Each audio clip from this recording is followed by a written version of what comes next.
할렐루야. 거룩하고 복된 주님의 날 사순절 네 번째 주일입니다. 우리 모두 자리에서 일어나셔서 우리 마음과 뜻과 정성을 다해서 영과 진리로 거룩하신 하나님께 예배드리겠습니다.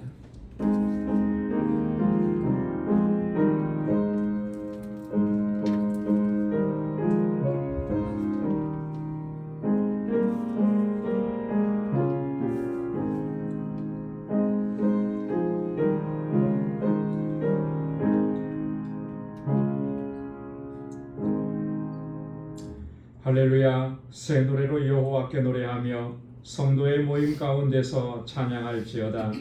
이스라엘은 자기를 지으신 이로 말미암아 즐거워하며 시온의 주민은 그들의 왕으로 말미암아 즐거워할지어다. 춤추며 그의 이름을 찬양하며 소고와 수금으로 그를 찬양할지어다. 여호와께서는 자기 백성을 기뻐하시며 겸손한 자를 구원으로 아름답게 하심이로다. 아멘. 자비하시고 은혜가 풍성하신 여호와 하나님 아버지, 지난 한 주간도 저희들을 주님의 크신 사랑과 은혜 가운데 지켜주시고 거룩하고 복되게 구별하신 이날 다시금 주님의 보좌 앞으로 불러주시며 하나님을 경배하고 찬양하고 예배케 하시니 감사합니다. 우리 안에 허물과 죄악이 가득한 삶이었습니다. 주님, 우리를 불쌍히 여겨주시고 이 시간 먼저 주님 앞에 고백하오니 주의 보혈로 씻어주시고 정결하게 하옵소서. 우리의 예배를 기뻐 흠향해 주시고 우리 가운데 임재하셔서 주님의 평강으로 덧입혀 주옵소서. 구원의 기쁨을 회복하게 하시고 감격 가운데 하나님을 예배하는 저희들 되게 하여 주옵소서. 예수님의 이름으로 기원하옵나이다. 아멘.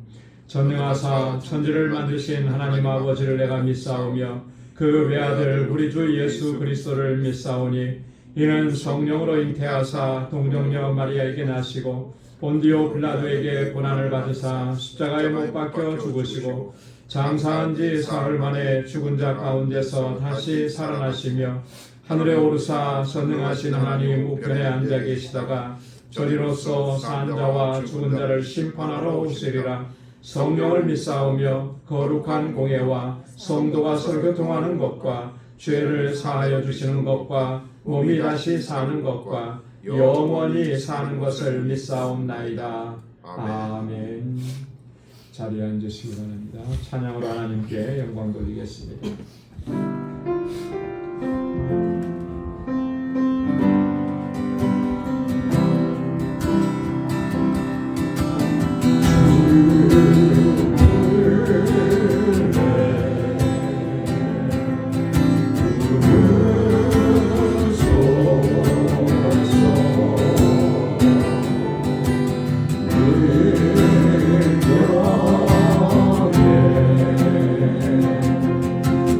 Lord.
날 향해 와도 거친 파도 날 향해 와도 주와 함께 날아오르리 폭풍 가운데 나의 영혼 잠잠하게 주를 보리라 잠잠하게 주를 보리라 잠잠하게 주를 보리라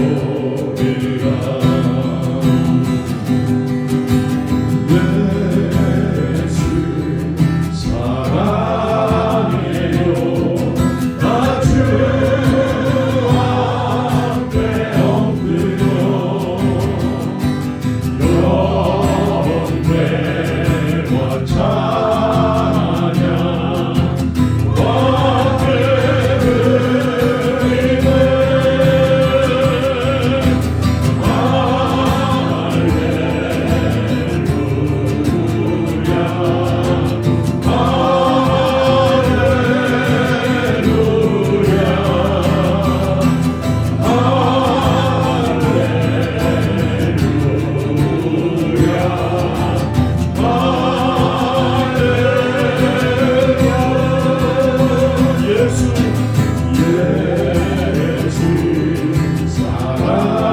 사랑해요 나 주와 앞에 엎드려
영광과 찬양 우리 주님 사랑합니다. 이 아침에 주님 주 앞에 나와 주님 발 앞에 엎드리며 주님께 찬양과 경배를 드립니다. 우리를 사랑하시고 우리를 구원하신 우리 주 예수 우리 왕, 이 시간 우리의 찬양을 받아 주시옵시고 오늘 우리의 예배를 받아 주시옵소서. 신령과 진정으로 진리와 영으로 우리 예배 드리길 원합니다. 우리의 모든 마음속에 가증한 것들 버리게 하여 주시고 우리 입술이 주님 한 입으로는 저주가 나오고 한 입으로는 찬양이 나올 수가 없습니다. 주님 우리의 혀를 우리의 마음을 주님 주장하여 주시옵소서.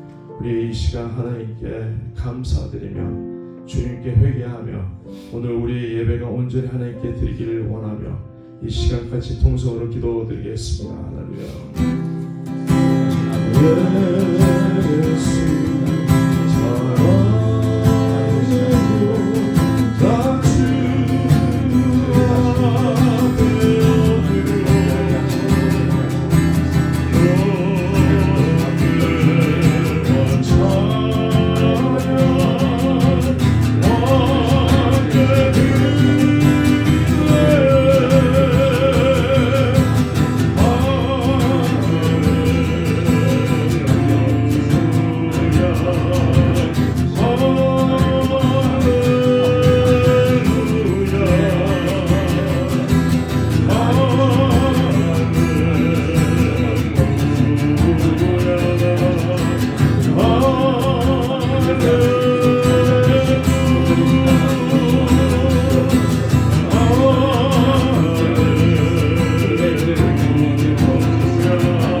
자리에 앉으시기 바랍니다.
내가 주의 인자하심을 기뻐하며 즐거워할 것은 주께서 나의 고난을 보시고 환난 중에 있는 내 영혼을 아셨으며 나를 원수의 수중에 가두지 아니하셨고 내 발을 넓은 곳에 세우셨음이니이다. 아멘. 사랑과 은혜가 충만하시고 자비로우신 하나님 아버지, 사순절 넷째 주일을 맞이하여 변함없으신 사랑 가운데 저희를 거룩한 주님의 보좌 앞으로 불러 모아 주시어서 하나님을 찬양 경배케 해주신 은혜에 감사를 드립니다. 사순절 기간을 지내오며 말씀과 기도 가운데 고난의 길을 걸어가신 주님을 기억하며 주님이 베풀어 주신 사랑으로 우리도 헌신의 삶을 살아가겠노라고 다짐하면서도 녹록지 않은 세상 속 삶에 지치고 또한 말씀에 순종치 못하고 저희들의 연약함과 부족함으로 인하여서 하나님 앞에 올바로 서지 못하는 부끄러운 모습으로 보좌 앞에 나왔사옵니다. 저희들 심령을 긍휼히 여겨주셔서 용서하여 주시옵시고 저희들 심령을 다시금 주님의 보혈로 정결케 하여 주시어서 저희들 온 마음과 정성을 다하여 하나님 아버지께 예배를 올려드리오니 오늘 올려드리는 예배가 하나님 기뻐하시는 복된 예배가 될 수 있도록 은총을 허락하여 주시옵소서. 하나님 아버지, 지난 세월 동안 사랑 가운데 저희 방주재단을 오늘날까지 인도하여 주신 에베레센의 하나님 아버지, 올해는 특별히 많은 분쟁과 전쟁으로 인하여 혼돈과 환난 가운데 있사오나 저에게 맡겨주신 이 사명을 다하기 위하여 오직 주님만을 바라보며 나아가고자 하오니 저희들 붙들어 주시고 권능으로 함께하여 주시어서 이 환난의 딸을 잘 이겨내고 주님의 몸된 이 제단을 더욱더 견고히 세워나가며 주신 사명을 잘 감당해 나가고자 하오니 저희를 선하고 복된 길로 인도하여 주시옵소서. 자비하신 하나님 아버지, 방주의 지체들 가운데 세상 속 근심과 걱정, 염려와 육신의 병마로 인하여서 치유와 회복의 은총을 간구하며 보좌 앞에 엎드리는 많은 지체들이 있습니다. 저들의 강구에 귀를 기울여 주시옵시고 치유와 회복의 은총을 허락하시어서 하나님께서 살아 역사하심을 목도하는 방주의 모든 권속들 되게 하여 주시옵소서. 믿음의 기업으로 주신 자녀손들과 이곳에서 살아나는 어린 심령 EM 뉴스 그룹을 위하여 기도합니다. 저들이 늘 하나님을 경외하며 말씀에 순종하며 살아가는 자녀들 되게 하여 주시옵시고 다음 세대를 이끌어 나아갈 때에도 하나님 앞에 올바로 서서 하나님 뜻을 구하며 살아가는 자녀손들 되게 인도하여 주시옵시고 늘 복의 통로가 되는 자녀들 되게 하여 주시옵소서. 이들 양육할 목자를 찾고 있습니다. 예비하신 목자를 조속히 허락하여 주시어서 저들이 흔들림 없이 말씀 가운데 잘 양육될 수 있도록 은혜를 더하여 주시옵소서.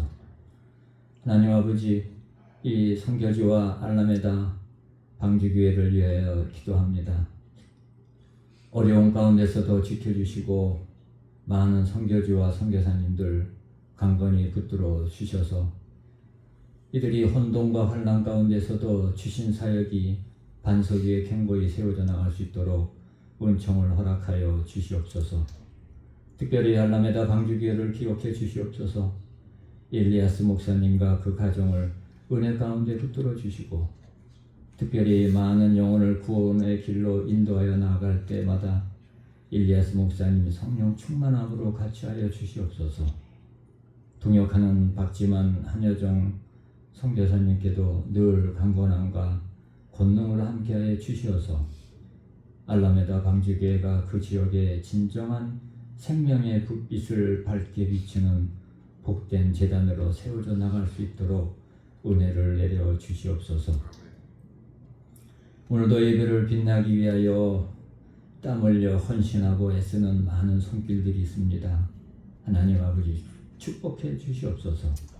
늘 하늘의 평강으로 가득히 채워 주시옵소서. 특별히 이른 아침 여성 중창단 온 마음과 정성을 다하여 하나님께 찬양을 올려드릴 때 하나님 홀로 영광 받아 주시옵시고 듣는 우리 모두에게는 기쁨과 감격이 넘치는 은혜의 찬양이 되게 하여 주시옵소서. 이제 허락하신 귀한 말씀을 듣습니다. 먼저 저희들의 마음밭을 귀경해 주시옵시고 말씀을 전하시는 담임 목사님 성령 충만함으로 같이 하여 주시어서 말씀 가운데 저희들의 믿음이 새롭게 변화되고 다시금 다짐하고 결단하는 복된 말씀이 되도록 인도하여 주시옵소서. 오늘도 예배 가운데 저희들 심령 가운데 성령님의 임재를 갈망합니다. 세상 속 삶 가운데 지치고 상한 심령들 위로해 주시고 믿음 새롭게 되는 복된 이번 시간 될 수 있도록 은혜를 허락하여 주시옵소서. 감사하며 거룩하고 존귀하신 예수님의 이름으로 간절히 기도드리옵나이다. 아멘.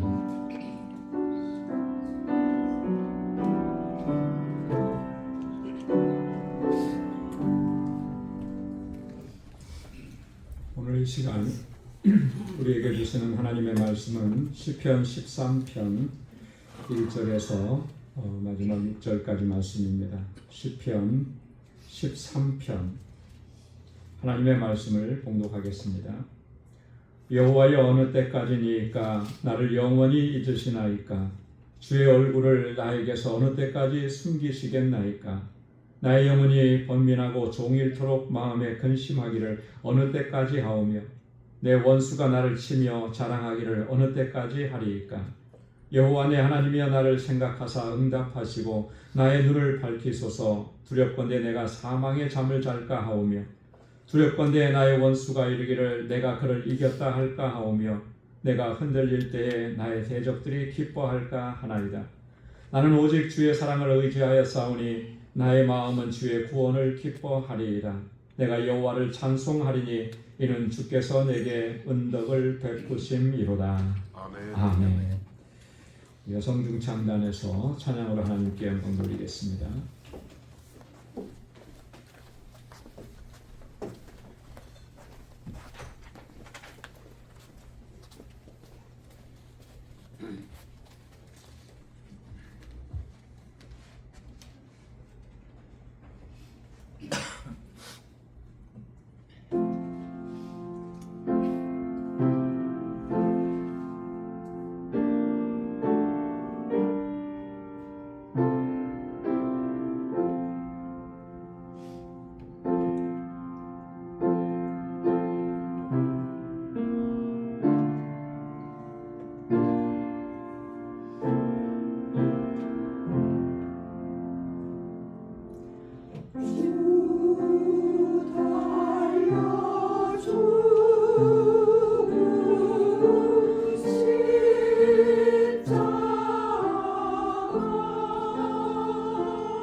귀한 찬양 하나님께서 영광 중에 받으셨을 줄로 믿습니다.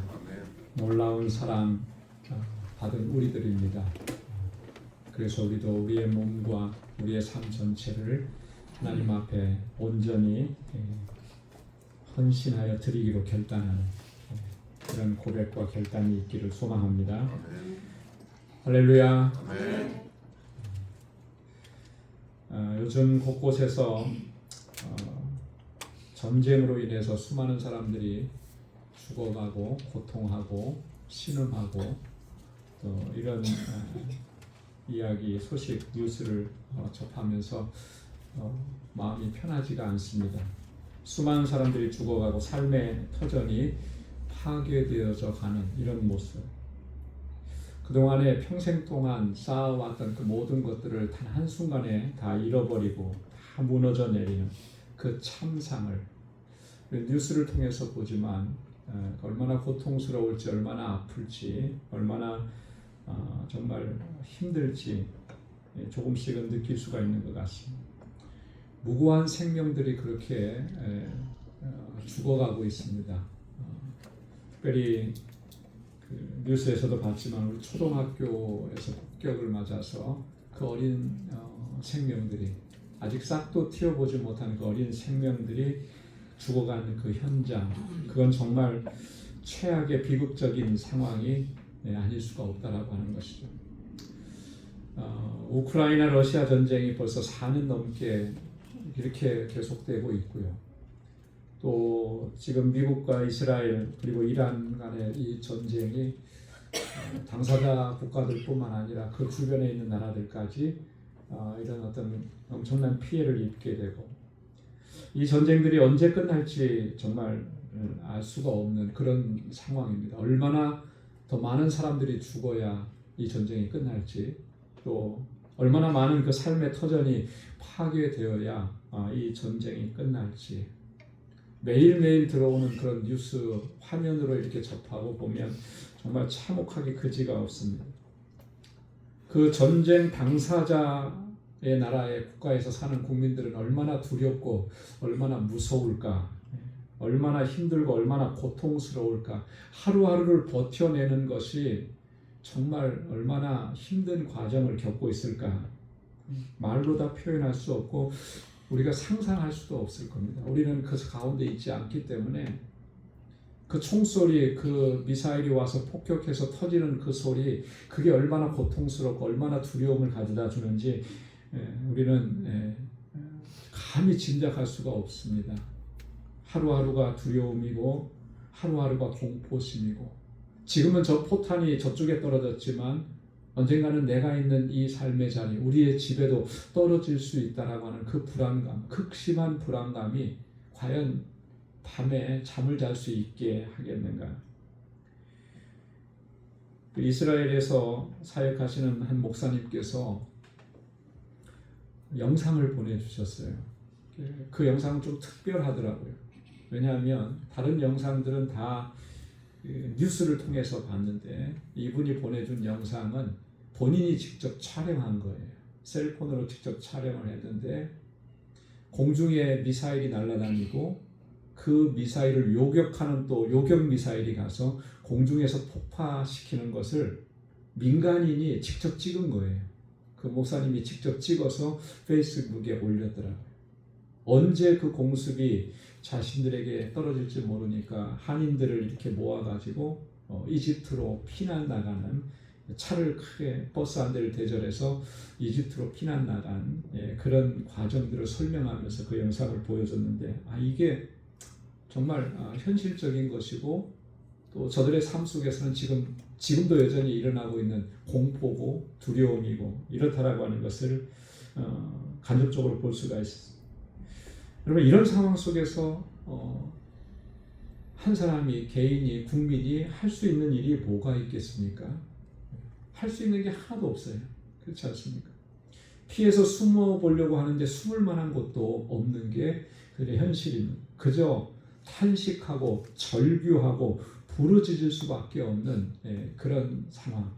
이 기나긴 터널이, 이 암흑의 고통의 터널이 언제 끝날는지 그냥 끝나는 그날만 기다리면서 탄식할 수밖에 없고 부르짖을 수밖에 없는 그런 상황인 거죠. 저희도 뭐 할 수 있는 게 뭐가 있나요? 다시 저들이 일상의 삶으로 회복되어지기를, 이 전쟁이 속히 끝나기를 그저 기도할 뿐이라고 하는 것이죠. 이런 상황을 겪었던 사람이 또 있는데, 오늘 본문 함께 읽은 시편 13편을 기록하고 있는 다윗이 바로 그런 사람이었던 것입니다. 이 시의 배경을 우리는 구체적으로 알 수는 없습니다. 하지만 전체적인 내용을 보면 다윗이 지금 현재 아주 극심한 위기 상황 가운데 놓여 있고 그 상황 가운데에서 이 시를 기록하고 있다라고 하는 것을 추정해 볼 수가 있습니다. 그래서 아마도 학자들은 이렇게 추정을 합니다. 아마도 다윗이 이 시를 쓰게 된 배경은 그의 인생 가운데에서 가장 고통스럽고 절망스럽고 가장 힘들었던 순간, 여러분 그때가 언제겠습니까? 사울에게 쫓겨서, 끝없이 쫓겨서 광야로 또 블레셋으로 피난을 당해 갔던 그 시대에 아마 그때를 배경으로 해서 이 시편을 기록한 것일 것이다 추정을 하죠. 고통과 절망 속에서 다윗은 지금 하나님 앞에서 한탄하는 겁니다. 하나님, 어찌하여 어느 때까지 이렇게 나를 내버려 두시겠습니까? 한탄하는 거잖아요. 자신의 고난을 하나님 앞에 간절하게 아뢰고 간구하는 거예요. 하나님의 구원하심을 간구하는 것이죠. 그리고 마지막에 가서는 이 한탄이 한탄으로 끝나지 않고 절망으로 끝나지 아니하고 하나님께서 구원해 주실 것을 확신하면서 그렇게 하나님을 찬양하고 하나님께 영광을 돌리는 그런 내용입니다. 여러분, 어느 정도로 다윗이 지금 고통스럽고 괴로운 것인지 오늘 1절과 2절 말씀에 보면 이렇게 기록하고 있습니다. 우리 한번 같이 읽어보도록 하겠습니다. 여호와여, 어느 때까지니까 나를 영원히 잊으시나이까? 주의 얼굴을 나에게서 어느 때까지 숨기시겠나이까? 나의 영혼이 번민하고 종일토록 마음에 근심하기를 어느 때까지 하오며 내 원수가 나를 치며 자랑하기를 어느 때까지 하리이까?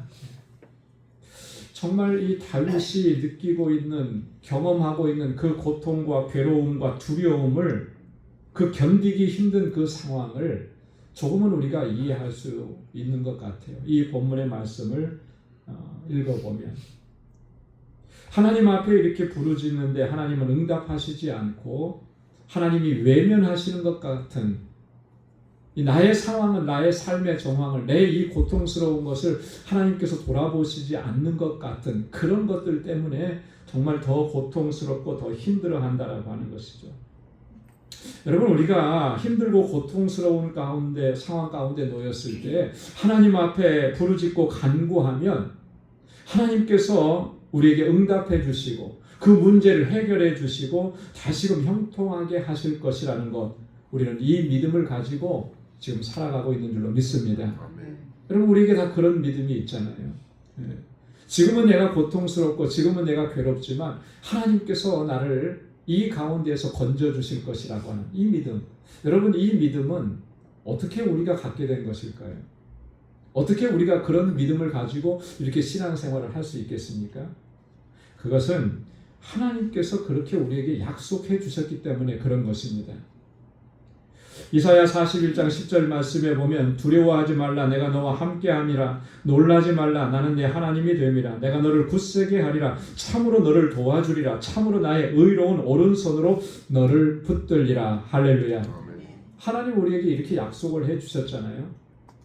이사야서에서 딱 한 번만 이렇게 말씀하신 게 아니고 하나님께서는 성경 곳곳에 이런 하나님의 약속을 기록해서 우리에게 전해 주셨습니다. 그래서 우리는 이런 하나님의 약속을 믿고 확신하면서 하나님께 부르짖는 거죠. 하나님께 간구하는 거죠. 그리고 절망하지 않고 낙심하지 않는 거예요. 자, 그런데 이 믿음이 무너지는 순간이 있는 거예요. 하나님 앞에 그렇게 부르짖었는데 하나님이 아무런 응답을 하지 않습니다. 그러면 얘기가 달라지는 거잖아요. 여러분 그런 상황에 맞닥뜨리게 되면 거의 대부분은 낙심하고 절망할 거예요.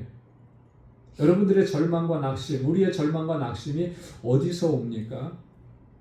하나님 앞에 그렇게 기도했는데도 하나님이 응답해 주시지 않아서 그 상황이 계속 안 좋은 상황으로 가는 거. 이런 가운데 우리가 처하게 될 때 낙심할 수밖에 없잖아요. 오늘 다윗이 처한 상황이 바로 그런 상황이라는 것입니다. 그래서 다윗이 얼마나 두려웠는지 얼마나 고통스러웠는지를 오늘 3절과 4절 말씀에서 아주 그냥 솔직하게 다 표현합니다. 한번 3절 4절도 같이 읽어보겠습니다. 여호와 내 하나님이여 나를 생각하사 응답하시고 나의 눈을 밝히소서. 두렵건대 내가 사망의 잠을 잘까 하오며 두렵건대 나의 원수가 이르기를 내가 그를 이겼다 할까 하오며 내가 흔들릴 때에 나의 대적들이 기뻐할까 하나이다. 다윗은 지금 심각한 두려움 가운데 있는 거예요. 그래서 오늘 본문에서도 보면 두 번이나 반복해서 뭐라고 얘기합니까? 두렵건대 두렵건대 이야기하는 것입니다. 뭐 때문에 두렵다고 했습니까? 내가 사망의 잠을 잘까 두렵습니다. 그렇게 얘기한 거예요. 사망의 잠을 잘까.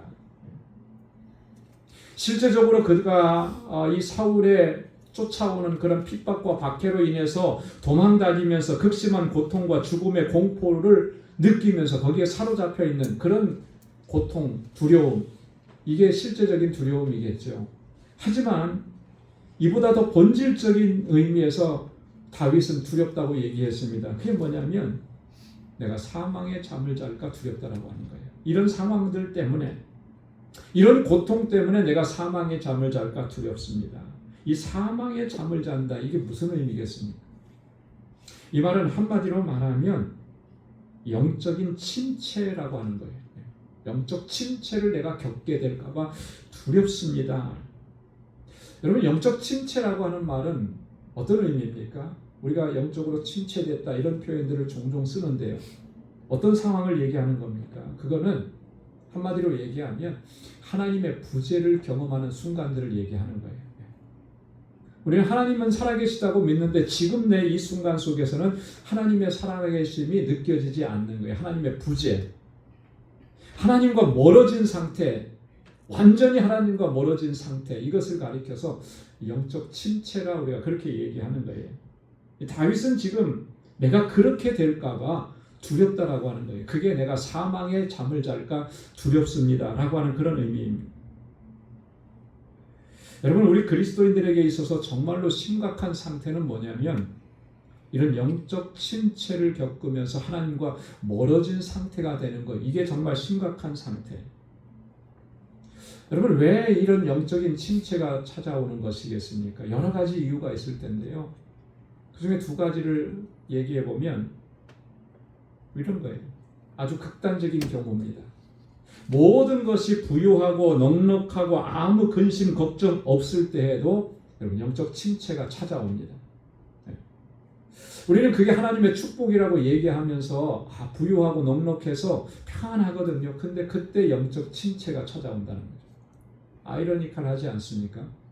하나님께서 모든 걸 다 허락해 주셨고 하나님께서 모든 걸 다 풍족하게 하셔서 두려움이 없게 하셨는데 영적 침체가 오는 거예요. 왜 그렇겠습니까? 아굴이라고 하는 사람이 하나님 앞에 기도할 때 이렇게 기도했어요.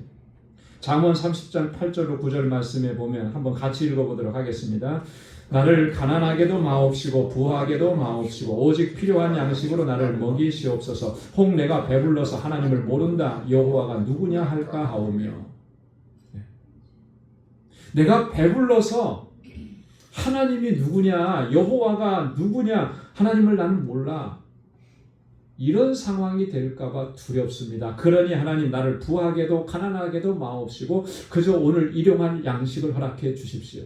오늘의 일용할 양식을 위해서는 하나님 앞에 부르짖을 수밖에 없잖아요. 그죠?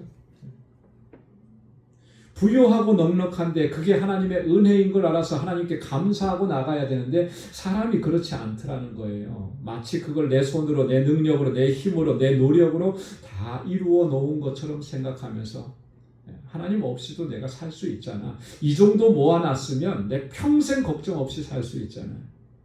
이게 영적 침체가 오는 거예요. 넉넉한데도 부유한데도 영적 침체가 옵니다. 사망의 잠을 자게 돼요. 또 다른 한편으로는 오늘 다윗이 겪고 있는 그런 극심한 고난과 고통과 어려움의 고난의 상황 속에서도 영적 침체가 오는 거예요. 앞에서도 말씀드렸던 것처럼 아무리 부르짖어도 하나님이 응답하시지 않을 때 그때 하나님의 부재를 경험하고 낙심하고 절망하고 여러분 이런 시간들이 길어지면 영적 침체를 겪게 되는 것이죠. 그래서 오늘 다윗이 그렇게 얘기한 거예요. 이 시간들이 길어지지 않게 해달라고. 내가 사망의 잠을 잘까 두렵습니다. 여러분 우리에게는 시시각각으로 이런 상황들이 찾아오는데 그러면 우리가 어떻게 해야 이런 상황들을 이겨낼 수 있겠느냐라고 하는 거예요. 이겨내야 되잖아요.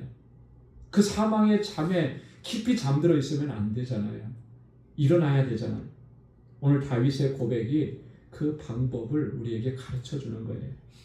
오늘 5절과 6절 말씀을 다시 한번 같이 함께 읽어보도록 하겠습니다.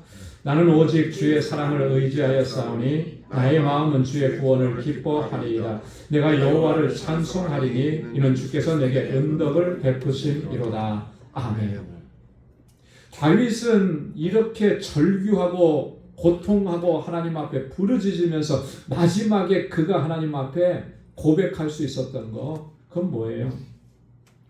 하나님 내가 하나님을 찬양합니다. 하나님의 구원하심으로 인해서 내가 기뻐합니다. 이렇게 고백을 하잖아요. 마지막 끝이 이렇게 끝나야 되는 거예요. 그렇게 될 수 있으려면 어떻게 해야 되겠느냐.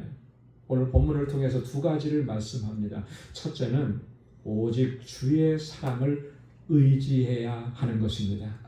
여러분 한번 따라서 해보시기 바랍니다. 오직 주님의 사랑을 의지합시다. 주님의 사랑을 의지합시다.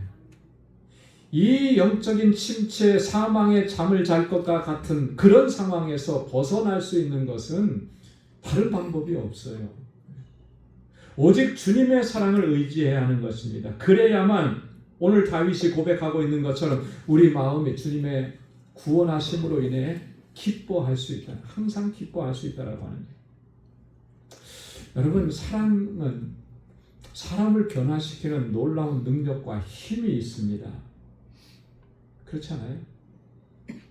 사람은 누군가 뭔가를 교훈하고 책망하고 야단을 치고 뭐 그렇게 해서 변화되는 것이 아니라 사람이 변화되는 것은 사랑으로 끝까지 사랑으로 대하는 거예요. 여러분 사랑을 하거나 사랑을 받거나 할 때 제일 먼저 변화되는 모습이 뭔가요? 뭐가 변화되죠? 얼굴 모습이 변화되더라고요. 그렇죠? 그 표정이 다 달라져요. 밝아져요. 어제까지는 어두웠고 어두침침했는데 사랑을 하거나 사랑받으면 오늘은 활짝 웃는 모습이에요. 뭐 입을 활짝 벌려서 웃지 않더라도 그 표정이 밝아지는 거예요. 또 달라지는 것이 있습니다. 얼굴 표정이 달라지니까 뭐가 달라지죠? 말투가 달라져요. 말투가. 어제까지는 틱틱거렸는데 오늘은 보니까 웬 말투가 이렇게 부드러워지는지. 사랑은 사랑을 할 때나 사랑을 받을 때나 사람을 이렇게 변화시키는 겁니다. 바꾸어줍니다. 지속적이고 변함없는 신실한 사랑은 정말로 극악무도한 범죄를 저지른 사람이라 할지라도 그 사람을 그 사랑 앞에 무너지게 만드는 거예요. 그래서 우리는 그런 경우들을 종종 뉴스나 이런 기사를 통해서 보잖아요. 정말 극악무도한 사람이었는데 모두가 다 그 사람은 정말 사형을 시켜야 된다고 막 그렇게 손가락질을 하는데 그 사람이 변화돼요. 뭐 때문에 변화되는가요? 끊임없는 사랑이에요. 그걸 믿어주고, 그죠? 포기하지 않는 사랑. 부모님의 그 헌신적인 사랑이 자녀들을 변화시키는 것입니다. 선생님의 그 희생적인 사랑이 문제아 학생들을 변화시키는 거죠. 교도소에서 교도관들이 그 진심 어린 사랑이 재소자들을 변화시키는 것입니다. 우리는 이러한 예들을 어렵지 않게 발견할 수가 있습니다. 우리 인간관계 속에서의 사랑도 이렇게 놀라운 능력과 힘이 있어요. 그렇지 않습니까? 자, 그렇다면 하나님의 사랑은 어떻겠느냐라고 하는 거예요. 하나님의 사랑. 하나님의 사랑은, 우리를 향하신 그 하나님의 사랑은 인간관계 속에서 있는 그런 사랑과는 질적으로 완전히 다른 것입니다. 완전히 달라요. 어떤 측면에서 그렇습니까? 이 하나님의 사랑은, 우리를 향하신 하나님의 사랑은 언약적 사랑이기 때문에 그래요. 약속이 있는 사랑이기 때문에 그렇습니다. 감정에 의해서, 어떤 릴레이션십에 의해서 생겨난 그런 사랑이 아니라, 조건에 의해서 생겨난 사랑이 아니라 약속이 있는 사랑이에요. 언약적 사랑이에요. 여러분, 이 언약적 사랑이라고 하는 말은 다른 말로 쉽게 우리가 표현하면 그 사랑은 결코 변하지 않고 실패하지 않는다라고 하는 거예요. 그 사랑은 결코 포기하지 않는 사랑이라고 하는 거예요. 그게 언약적 사랑인 것입니다. 인간관계에 있어서 사랑은 다 변질되고 변하잖아요. 때로는 포기할 때도 있지 않습니까? 어제까지는 그렇게 뜨겁게 사랑했는데 오늘은 그 사랑이 식어지는 경우도 우리는 많이 보잖아요. 그러나 하나님의 사랑은 식어지지 않고 포기하지 않는 거예요. 이게 하나님의 사랑인 거예요. 하나님께서는 결코 실패하지 않는 그 언약적 사랑으로 우리를 사랑하시기 때문에 그 사랑을 의지하는 사람, 그죠? 그 사랑을 붙잡는 사람, 그 사람은 결코 무너지지 않는 것입니다. 좌절하지 않는 것입니다. 두려워하지 않는 것. 다시 일어설 수 있게 되는 거예요. 그래서 성경을 읽어보면 끊임없이 하나님께서 반복해서 우리에게 강조하시는 게 뭐예요? 그 하나님의 사랑을 강조하시는 거잖아요. 하나님의 사랑. 그래서 어떤 분은 성경을 무슨 책이라고 얘기했냐면 하나님의 사랑의 책이다. 사랑 이야기다. 그렇게 얘기했어요. 예레미야 31장 3절 말씀에 보면 옛적에 여호와께서 나에게 나타나사 내가 영원한 사랑으로 너를 사랑하기에 인자함으로 너를 이끌었다 하였노라. 무슨 사랑으로 사랑하셨다 그랬습니까? 영원한 사랑으로. 영원한 사랑. 요한일서 4장 10절에도 보면 사랑은 여기 있으니 우리가 하나님을 사랑한 것이 아니요 하나님이 우리를 사랑하사 우리 죄를 속하기 위하여 화목제물로 그 아들을 보내셨습니다. 할렐루야. 우리가 하나님 사랑한 게 아니라 하나님이 우리를 사랑하셨는데 그 사랑이 어떤 사랑이라고 그랬습니까? 그 아들을 우리 죄를 속하기 위해서 화목제물로 보내신 사랑이라는 거예요. 하나님이 우리를 그렇게 사랑하신 거죠. 그 하나님의 사랑을 의지해야 되는 것입니다. 그 하나님의 사랑을 붙잡아야 되는 것입니다. 그래야만 우리가 사망의 잠을 자지 아니하고 다시 일어설 수가 있게 되는 거예요. 오늘 다윗이 다시 회복될 수 있었던 것, 그는 그가 고백하는 것처럼 나는 오직 주의 사랑을 의지하오며, 오늘 우리도 주님의 사랑을 의지하고 우리의 삶이 어떠하든지 그 삶의 기나긴 정말 터널과 같은, 캄캄한 터널과 같은 그 삶의 여정을 오직 주님의 사랑을 붙잡고 의지하고 그렇게 나아갈 수 있기를 주님의 이름으로 축원합니다. 두 번째로 보면 어떻게 해야 되는가? 하나님의 은덕을 기억해야 하는 것입니다. 여러분, 은덕이라고 하는 말이 무슨 말이죠? 은덕. 은혜와 덕택이라고 하는 그런 말의 줄임말이거든요. 은덕이라. 한마디로 말하면 모든 은혜를 얘기하는 거예요. 덕택도 다 은혜잖아요. 하나님께서 우리에게 베풀어 주신 그 모든 은혜를 항상 기억해야 한다는 거예요. 여러분, 우리 신실하게 믿음으로 사는 그리스도인들이라면 다 항상 이렇게 고백을 할 겁니다. 나의 나된 것은 오직 하나님의 은혜입니다. 여러분, 그 고백을 하시잖아요. 그래서 그 은혜를 기억하면서 오늘 하나님 앞에 예배드리잖아요. 우리가 평상시에는 항상 이렇게 잘 고백을 합니다. 기도할 때도 그렇게 고백을 해요. 그런데 정말 힘들고 고통스러운 상황, 절망스러운 상황 가운데에서도 여전히 이 모든 것은 하나님의 은혜입니다라고 우리가 그렇게 고백할 수 있느냐는 거예요. 그런 고백이 잘 안 나오잖아요. 왜 안 나올 거예요? 하나님의 은혜보다 지금 내가 겪고 있는 이 고통스러운 일들이 훨씬 더 크게 느껴지기 때문에 그런 거예요. 그러다 보니까 하나님의 은혜는 자꾸 잊어버려지게 되는 거예요. 그러나 여러분, 그렇지 않잖아요. 하나님의 은혜가 얼마나 놀랍고 크고 위대하신데요. 우리가 당하고 있는 그런 고난과 고통과 이 두려움과 괴로움도 다 덮어내고 겹겹이 덮어내고도 남을 만큼 그 하나님의 은혜는 놀랍고 위대하고 크고, 여러분, 하나님의 은혜가 단순히 우리의 고통과 아픔만을 제거해주고 그것만을 덮어줍니까? 그렇지 않잖아요. 우리가 다시 딛고 일어서서 끝까지 사명을 감당할 수 있도록 하는 게 그게 하나님의 은혜 아닙니까? 우리의 부족한 것만 채워주고 우리의 고통과 아픔만 제거해주는 게 그게 하나님의 은혜가 아니고, 우리로 하여금 그런 상황 속에서 다시 딛고 일어서서 주님께서 주신 사명을 감당하게 하시는 것이 하나님의 주시는 은혜의 능력이라고 하는 거예요. 그래서 사도 바울은 고린도전서 15장 10절에서 그렇게 고백을 했습니다. 모든 것이 하나님의 은혜, 나의 나된 것이 하나님의 은혜라고 고백하면서 그 은혜가 헛되지 않는데, 왜 헛되지 않느냐? 내가 다른 사도들보다 더 많이 수고했지만 그러나 주님의 주신 사명 감당하게 하시고 주님께서 나와 함께 하셔서 그 은혜로 감당하게 하셨다라고 하는 거예요. 여기서 더 많이 수고했다라고 하는 이 표현은요, 더 많이 노력했다, 더 많이 힘썼다, 더 많이 일했다, 그런 의미도 있지만 거기에 또 하나의 의미가 있는 거예요. 그건 뭐냐면 내가 고난을 당하고 핍박을 당하고 환난을 당하는 것도 포함되어 있는 거예요. 그럼에도 불구하고 끝까지 그 사명을 감당할 수 있게 하신 것, 그 하나님의 은혜라고 하는 거예요. 여러분, 우리가 두려움에 휩싸이고 낙심되고 절망되는 그런 상황 가운데서 다시 일어날 수 있는 힘과 용기를 얻는 것, 그것은 다른 거 없습니다. 하나님께서 내게 베풀어 주신 그 은혜를 다시 기억하는 것입니다.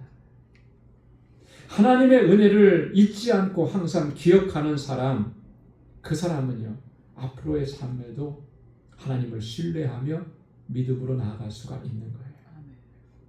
하나님의 은혜를 기억할 때 하나님께 대한 신뢰가 견고해지는 겁니다. 앞으로 무슨 일이 있을지 모르고 어떠한 일들이 나를 닥쳐올지 모르지만 그거 개의치 않는 거예요. 왜? 하나님이 나에게 은혜를 베풀어 주셨으니까 앞으로도 그 은혜를 베풀어 주실 것을 믿고 나가는 것이죠. 그래서 성경은 뭐라고 말씀합니까? 항상 이 하나님의 은혜를 잊지 말고 기억하라고 말씀합니다. 시편 103편 2절 말씀에 내 영혼아 여호와를 송축하며 그의 모든 은택을 잊지 말지어다. 신명기 6장 12절 13절 우리 다 한번 같이 읽겠습니다. 너는 조심하여 너를 애굽 땅 종되었던 집에서 인도하여 내신 여호와를 잊지 말고 내 하나님 여호와를 경외하며 그를 섬기며 그 이름으로 맹세할 것이니라. 아멘. 하나님께서 이스라엘 백성들을 애굽 땅에서 구원해 내시고 그들에게 자유와 해방을 주시고 하나님 약속의 땅으로 인도해 드리시면서 말씀하신 게 뭐예요? 너는 애굽 땅 종되었던 곳에서 그 집에서 인도하여 내신 여호와를 잊지 말라. 하나님 잊지 말라는 게 뭐예요? 하나님께서 너희를 구원해 주신 그 구원의 은혜를 잊지 말라라고 하는 것이에요. 왜 그렇게 말씀하시는 겁니까? 그 은혜를 잊지 않아야 우리가 사망의 잠을 자지 않게 되기 때문에 그런 거예요. 그 은혜를 잊지 않아야 어떠한 고난과 어떠한 환난과 어떠한 두렵게 하는 일들 앞에서도 우리가 좌절하지 아니하고 딛고 일어서서 끝까지 사명을 감당할 수 있게 되기 때문에 그런 것입니다. 사랑하는 성도 여러분, 우리가 신앙생활하면서 우리에게 가장 근본적이고 가장 큰 문제가 뭐겠습니까? 열심을 못 내는 거, 뭐 그런 게 가장 큰 문제겠습니까? 물론 문제가 있을 수 있죠. 그러나 그렇게 되게 된 그 안에 요인들을 찾아내야 되는 거죠. 왜 내가 하나님 앞에서 정말 열심을 다하지 못할까? 마음과 뜻과 힘을 다해서 하나님을 예배하지 못할까?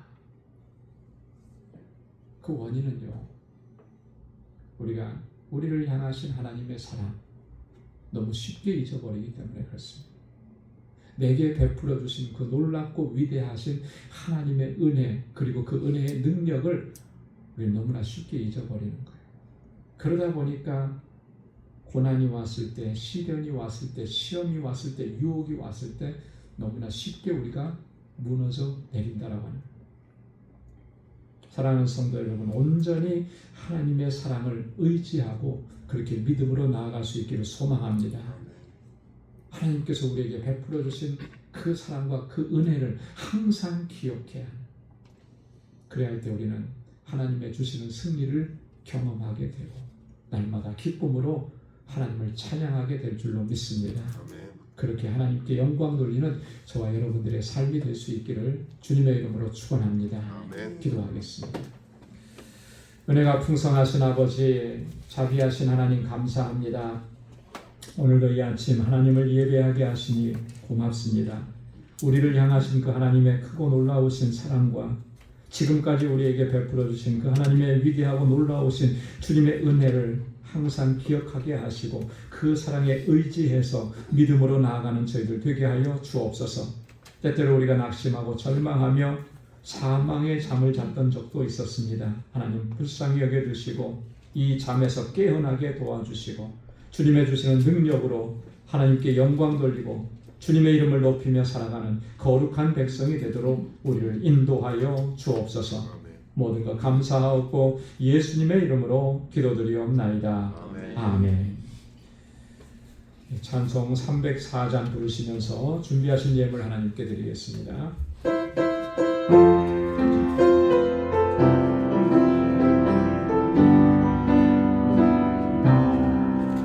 대신 하나님의 사랑 날보다 영영 못하네. 저 높고 높은 별을 넘어 이 낮고 낮은 땅 위에 즐거운 영혼 구하려 그 아들 보내사 죄를 삼으시고 죄 용서하셨네. 하나님 크신 사랑이 증량다 못하네. 영원히 변치 않는 사랑 성도여 찬양하세. 외로운 시절 지나가고 땅 위에 영화세 할 때 주 믿지 않던 영혼들의 큰 소리 외쳐 울어도 주 믿는 성도에게 큰 사랑 베풀사 우리의 죄 사했으니 그 은혜 잊을까.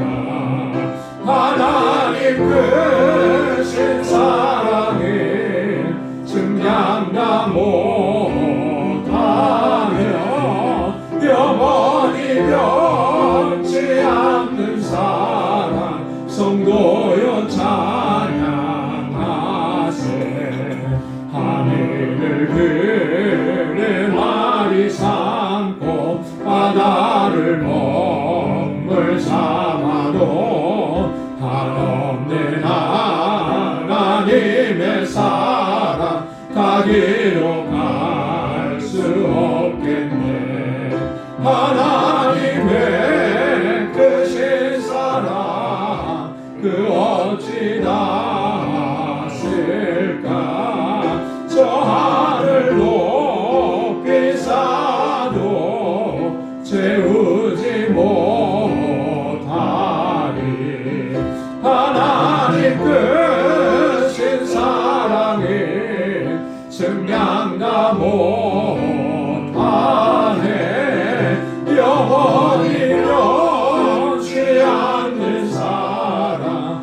성도여 찬양하세.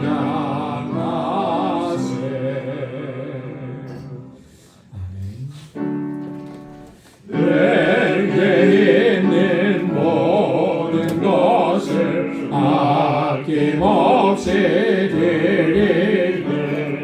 사랑하고 의지하며 주만 따라 살리라.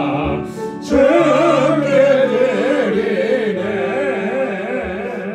주께 드리네. 사랑하는 구주 앞에 모두 드리네. 아멘. 은혜가 풍성하시고 자비로우신 여호와 하나님 아버지, 오늘도 우리의 예배를 기뻐 흠양해 주시고 우리 가운데 임재하셔서 주님의 평강으로 덧입혀 주시니 감사합니다. 우리의 심령이 낙심되고 절망될 때마다 우리를 붙잡아 주시고 우리를 향하신 주님의 사랑을 다시 기억하게 하시고 그 사랑 의지하게 하시고 우리에게 베풀어 주신 그 은혜를, 그 놀라우신 주님의 은덕을 기억하게 하셔서 하나님 소망을 가지고 다시 일어서서 전진할 수 있도록 이끌어 주시니 감사합니다. 모든 것이 하나님의 은혜입니다. 오늘도 그 은혜를 고백하며 우리에게 허락해 주신 물질을 구별하여서 감사의 예물로, 11조의 예물로, 선교의 예물로, 또 건축 예물로, 구제의 헌금으로, 주일 예물로 하나님 앞에 구별하며 올려드립니다. 사랑하는 주의 종들의 이 마음과 뜻과 정성과 저희의 삶을 기뻐 흠양하여 주옵소서. 늘 감사하며 살게 하시고 하나님의 주권을 인정하는 순종하는 삶이 되게 하옵시고 이 영혼 구원의 사명을 잘 감당하게 하옵시고 특별히 주님의 몸된 교회를 위해서 늘 애쓰고 기도하고 수고하고 헌신할 때마다 주님의 몸된 교회가 아름답고 든든하게 사랑의 공동체로 믿음의 공동체로 서갈 수 있도록 은혜를 베풀어 주옵시고 하나님 우리에게 주신 그 은혜와 사랑을 나누며 하나님 축복의 통로가 되는 복된 삶을 살아가는 거룩한 백성이 되게 하여 주옵소서. 오늘도 주님 앞에 나와 하나님 헌신하고 수고하고 맡겨주신 사명을 잘 감당하는 주의 종들에게 하나님의 능력과 권능을 더하여 주옵소서. 또 한 주간의 삶을 향하여 나아갈 때도 그 발걸음을 지켜주시고 우리 주님의 선한 손길로 인도해 주시고 복의 근원된 삶을 살아가기에 부족함이 없게 하시며 우리 사랑하는 성도들의 가정과 직장과 생업의 터전을 믿음의 기억을 이 한 주간도 견고하게 지켜 주옵소서. 모든 것 감사하고 예수님의 이름으로 기도드리옵나이다. 아멘. 우리 전후좌우에 계신 분들과 함께 인사 나누시기 바랍니다. 샬롬, 주님의 평강이 함께하길 바랍니다. 사랑합니다. 축복합니다. 우리 가까이 찾아가셔서 악수도 해주시고 마음껏 축복의 말씀도 전해주시고 사랑합니다. 축복합니다. 손을 꼭 잡아주시고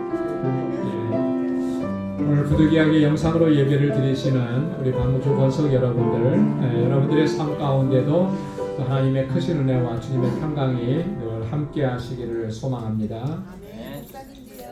아멘. 감사합니다. 네, 오늘 사순절 네 번째 주일입니다. 우리 사순절 기간 동안에 주님의 구속의 은혜 깊이 묵상하시면서 또 말씀도 묵상하시면서 그렇게 경건하게 지내시리라고 믿습니다.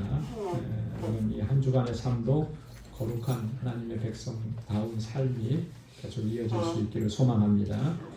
우리 고난주간 새벽기도회가 3월 30일부터 한 주간 있습니다. 고난주간 동안 여러분 지금부터 기도로 준비하시고 또 이렇게 모두 참여하시길 바라고요.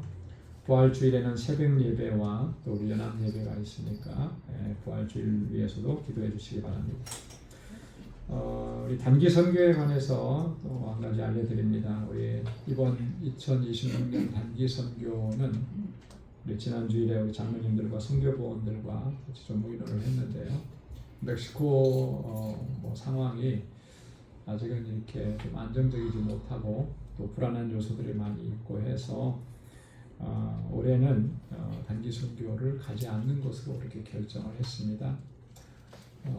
하지만 이 알라메다 방주교회를 서포트하는 그 사역은 계속 이어질 겁니다. 그래서 어제부터 우리 토요 이 선교과자 다시 시작을 했는데 날씨가 좀 쌀쌀했습니다. 바람도 많이 불고 그런데 정말 은혜 가운데 잘 마쳤고 우리 김경희 전도사님 또 그리고 우리 1구역에서 참 어제 수고도 많이 해주셨고요. 그래서 너무 감사했습니다.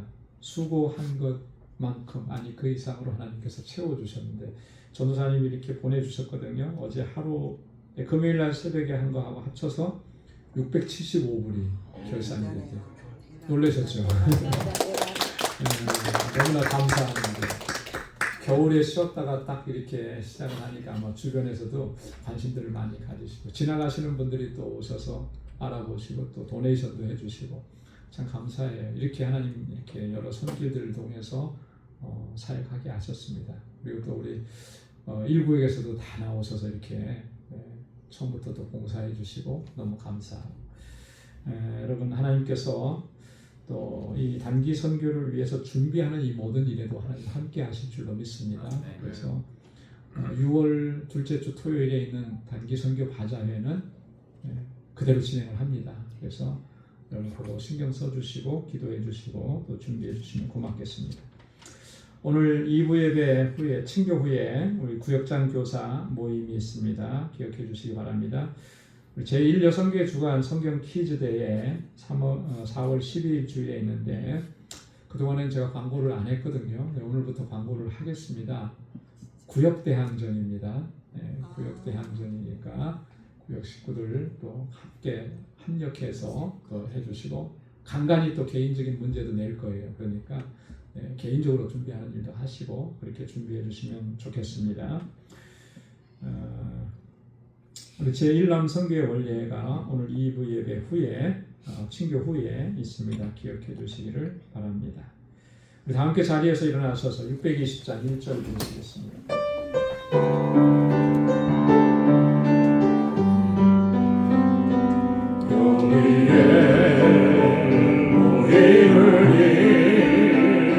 주의 은총 받은 자여라 주께서 이 자리에 함께 계심을 아노라 언제나 주님만을 찬양하며 나아가리니 시험을 당할 때도